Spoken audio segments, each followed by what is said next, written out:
राज्य में समस्त को मिलवा जाऊँगी संपत्ति कार्ड एने सरकार तरफ जारी है एक बड़ घोषणा। जदि आपणकर निजस्व जमी जमा रही तेज स्वामित्व योजना अधीन में आपण भी पाइपर संपत्ति कार्ड।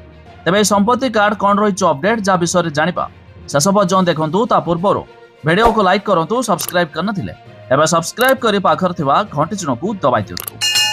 देखु प्रधानमंत्री द्वारा सारा देश में लागू होती स्वामित्व योजना। आम राज्यर रायगड़ा जिले में मुख्यमंत्री द्वारा यह कार्यक्रम शुभारंभ कराई। तेज यह योजना रे सारा देश में 65 लाख लोक प्रॉपर्टी कार्ड बा संपत्ति पत्र बंटाई। प्रधानमंत्री यहाँ आर्थिक सुरक्षा ग्यारंटी कही बेले मुख्यमंत्री कहते यह द्वारा जमी विवाद समस्या दूर हो। तेज स्वामित्व योजना होउछि स्थायी संपत्तिर प्रमाणपत्र। लोकंक घरबाड़ी सह जमी को ड्रोन माध्यम सर्वे करा। भारत सरकार सर्वेक्षण विभाग एवं राज्य सरकार राजस्व विभाग तरफ मिलित भाव सर्वे करा। तेज सर्वे रिपोर्ट जिला प्रशासन पाखरे रहिबो।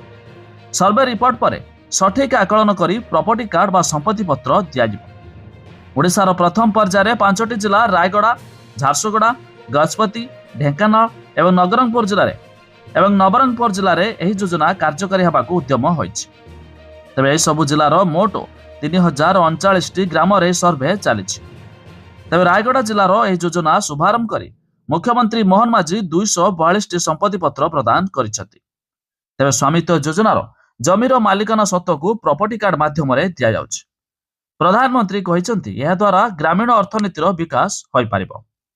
तेबे मुख्यमंत्री कहते प्रॉपर्टी कार्ड माध्यम साधारण लोकटे केंद्र एवं राज्य सरकार विभिन्न योजन सुविधा नहीं पारिबो। तेज बैंक लोन भी मिल पारिबो। पूर्व सरकार जमी रे पट्टा देइथिले किंतु चिन्हट बेले जमी मिलु नथिला।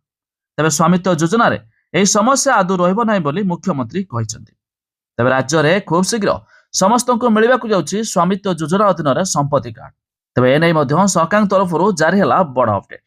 तेबे आपण माने केउ जिल्लारू वीडियो देखुचंती ता निहाती कमेंट करी जणाबे।